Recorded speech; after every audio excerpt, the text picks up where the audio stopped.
What's going on, YouTube? It's your old buddy Big Rob again. Big Rob's House of Entertainment. No Chinese food. I been about a week. I just wanted to come back and run my mouth just a little bit, tell some stories. First off, I want to give a congratulations / a shout out to my buddies Monster and Hassle, the Nerdy Man Room Show. You can find them on YouTube at the Nerdy Man Room Show.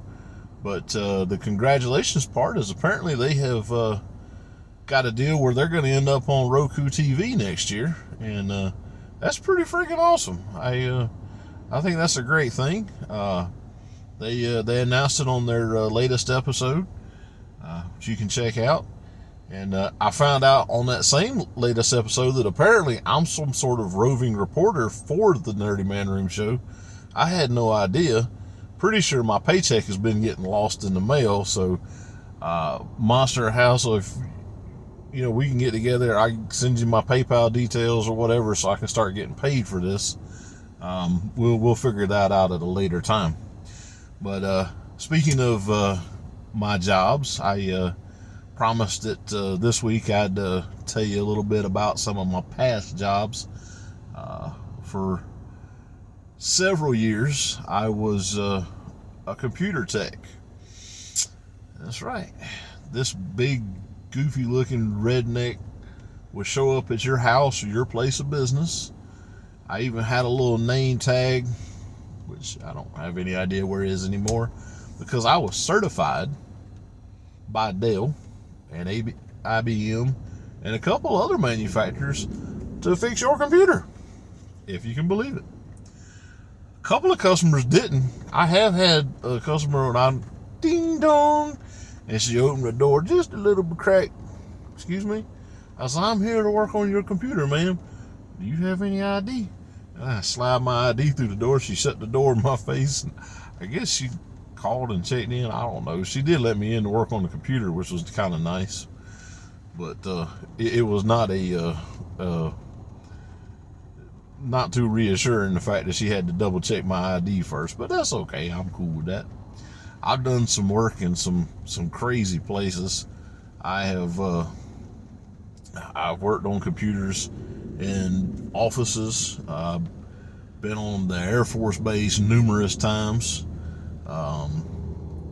Some of those are really cool, just going in on upstairs at some of these places in the IT department, and the IT guys are like, yeah, the computer's over there, just deal with it and let us know when you're done. They don't care. They could do the job blindfolded just as easily as I can, but it's under warranty, so they got to let me work on it.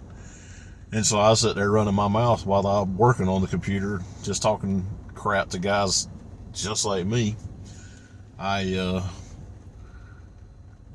couple of times got to go to some highly secure areas, which was a lot of fun, because you go in and the first thing they'd tell you, they'd take you to these row of lockers and be like, all right, you got to empty your pockets. You can't take cell phones in, USB drives, anything like that. I did that one enough times. I just got to where I didn't bring anything in with me except a screwdriver and whatever part needed to be replaced, and that was it. Those were some fun times too. I remember this one defense contractor that we were working on, and this was when my dad and granddad sometimes worked with me, or I with them actually. And this one defense contractor, all three of us was over there to work on this printer. And if you ask any IT guys, they will tell you that printers are the instruments of Satan. They are the worst things to work on.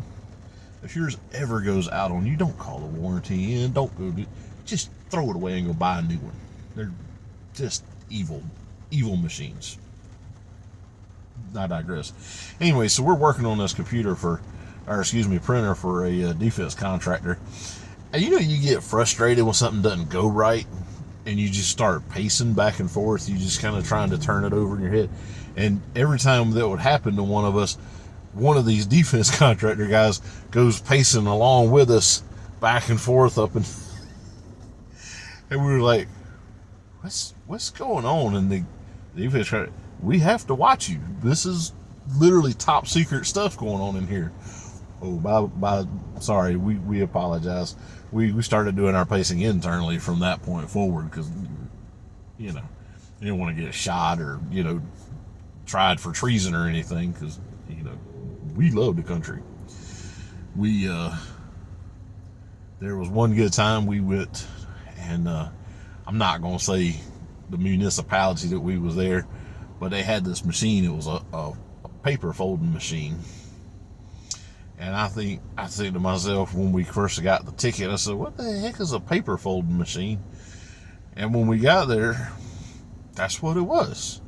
Is you had these 8.5 by 11 form letters that got sent out to people that lived there, and this machine will fold it this way and fold it that way and glue it shut. And this thing was folding crooked. It wasn't, instead of straight, it was lining up crooked. And I believe we went there between myself, my granddad, my dad, and my aunt. We must have went to this office probably 10 times to work on this thing. We replaced everything on this machine except the frame itself. And by the time we were done, I still don't think this thing ever folded paper right. I think they finally ended up having to replace it. I hope to God the municipality didn't have to pay for it. It should have been a warranty work. But we made some really good bank on that shit. That was a fun one. We did some work at the state criminal mental hospital. I'm saying that right, I think. And this one was fun. It's a mental hospital, but it was for criminals. It's like adjacent to a prison, or so you go in and like there's bars and barbed wire fences and guards, and you got to walk in and you got a toolbox full of fleeking tools. And this was not our normal thing, so we couldn't just have a screwdriver and a part. This was a whole different ball game. We literally had to catalog each and every single tool we come in with, and whatever parts we had to catalog. Then we go through the metal detectors, and then they wand us up and down to make sure we don't have any extra metal that we ain't already discussed. So then they take us back, and not an office. Well, we didn't get no office to work on. They take us down a hallway, and at the end of the hallway where it turns to go outside, they say, well, you can set up right here. In the hallway? Yeah, in the hallway. There's a power outlet right there if you need to test the machines. Okay. So we're working on these machines, and we're pulling parts out as to replace it as needed. And we come back, and administrator comes by and said, make sure that you do not leave anything laying, especially plastic. And of course, we trying to clean up after ourselves because we trying to be neat and professional and this, that. Well, why especially plastic? Well, because the inmates will get it. What are they going to do with it? I'm thinking they somehow fashion a shiv or put over somebody's mouth. They eat it. And apparently that's not okay. I saved the state money for feeding them, but the mental patients eat the plastic. So I had to make sure that all the plastic was picked up. Okay.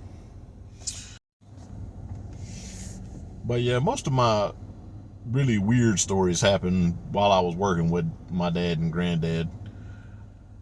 I didn't have a lot of really weird stories, but I did work in some interesting places when I was by myself. I remember there was one rent-to-own center that they would rent out these laptops, but they also had the warranty on them.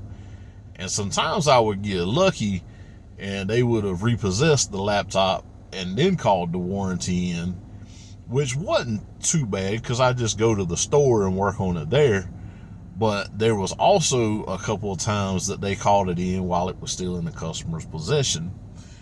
And I went out to this one cat's house. He had a mobile home, which is cool because I grew up in a mobile home. I'm familiar with the terms. But he ain't had no front steps, which again is okay, except the bottom of his door was at like my chest level. And like I don't know how he got in and out of the house. Maybe he backed his truck up and jumped in the bed and got it. I really don't know. But I said, sir, I don't think I can get in your house. I said, can we do something else? So he said, sure. So we brought the laptop outside, and I opened my truck bed up, and I fixed his laptop with the laptop sitting on the bed of my truck. It was Georgia, and it was in the summertime, and it was about 95 degrees, so there's probably about 6 pounds of sweat in that laptop when I got done with it, but it still works, surprisingly. I'd wipe the sweat out, I'm not a savage. Another one, I got to this family's house, and they said, well, the laptop's on the table, on the coffee table. I said, okay. So I sat down, and everybody disappeared.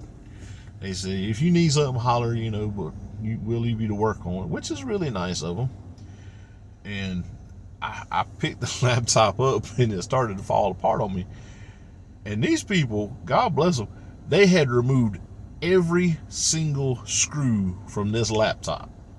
And if you've never watched somebody take a laptop apart, I mean, there's like 6-7 screws on the bottom that you can see, but internally there's a couple dozen more screws that hold everything tight together. Every single screw was gone. And some laptops, they may all be the same size screw. These laptops that I'm talking about had 3-4 different size screws. So when I did finally replace the part that was defective, then I had to go back through my selection of screws and start trying to put it back together and trying to remember, well, I think that this needed the shortest screw and that this needed a little bit longer screw. Because the last thing you want to do is keep screw, and then all of a sudden there's a big hole in your monitor because you done screwed too far in. Okay, that one was weird. Same family. I mean, they were nice people. But I got to their house one time, different laptop. And this is gross. I opened the laptop up, and there's dead roaches in this, and not like 1 or 2. Like, I'm shaking it, and there's wings and legs and body parts falling out. It was disgusting. I left there and went straight to the closest store I could and scrubbed and boiled my hands for about 5 minutes in their restroom. The nastiest thing I ever seen. I seen that laptop again. I called it, and I told them, I said, this thing nasty. It's infested. I don't ever want to touch it again, and I'd be dogged if I didn't get another call. This time at the rental center place, so I didn't put 2 and 2 together. And I get there, and it's the same nasty, infested laptop. I said, I ain't touching that laptop. I don't know whatever happened to it. I didn't fix it, though. It was gross. So we had that one. I think that was my weirdest places, though. But that was really the biggest and weirdest and grossest of my own jobs.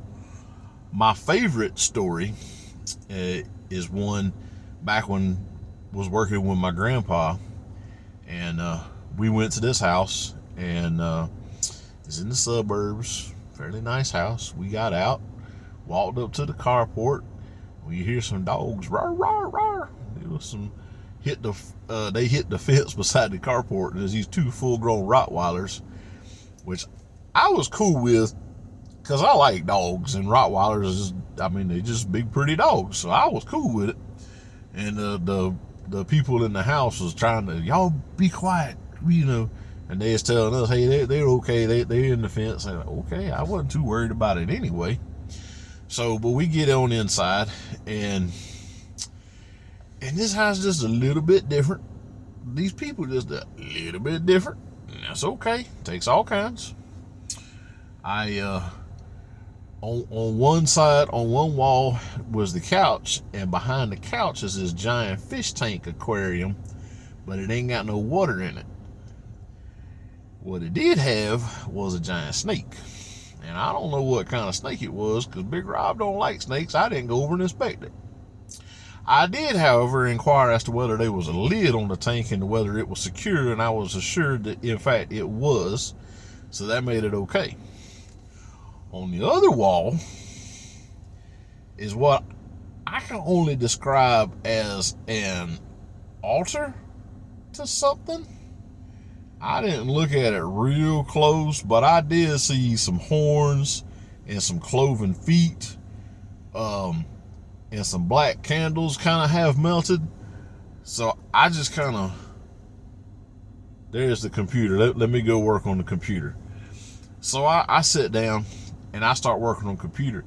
And I always have my granddaddy with me on these jobs because he would talk to the customers and keep them occupied, and I would work on the computer, and that way I didn't really have to pay a whole lot of attention. But I keep a half an ear out just in case. And so they're talking, and I'm working on the computer doing my due diligence. And all of a sudden I hear, hey, make sure to let him know not to be careful that he doesn't jostle Daddy. Daddy? Look, there's only 4 people in this room. Me, my granddad, and the 2 people that live here that's talking to my granddad. I don't know who Daddy is. I don't know where Daddy is. And then they said the other one, I can't remember which one which, because it's been many years ago. But anyway, said, yes, Daddy's on the table right there by the computer. Just please be careful.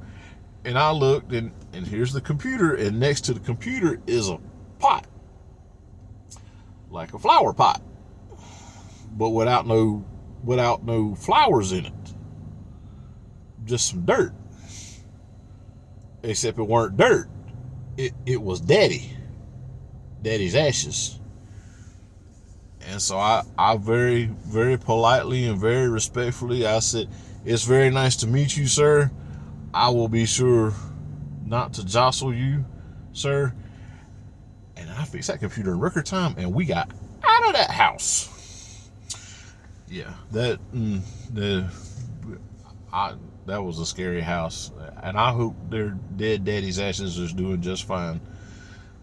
I don't know what they were going to do with them. I didn't ask. I didn't want to know. But that's my stories for computer work.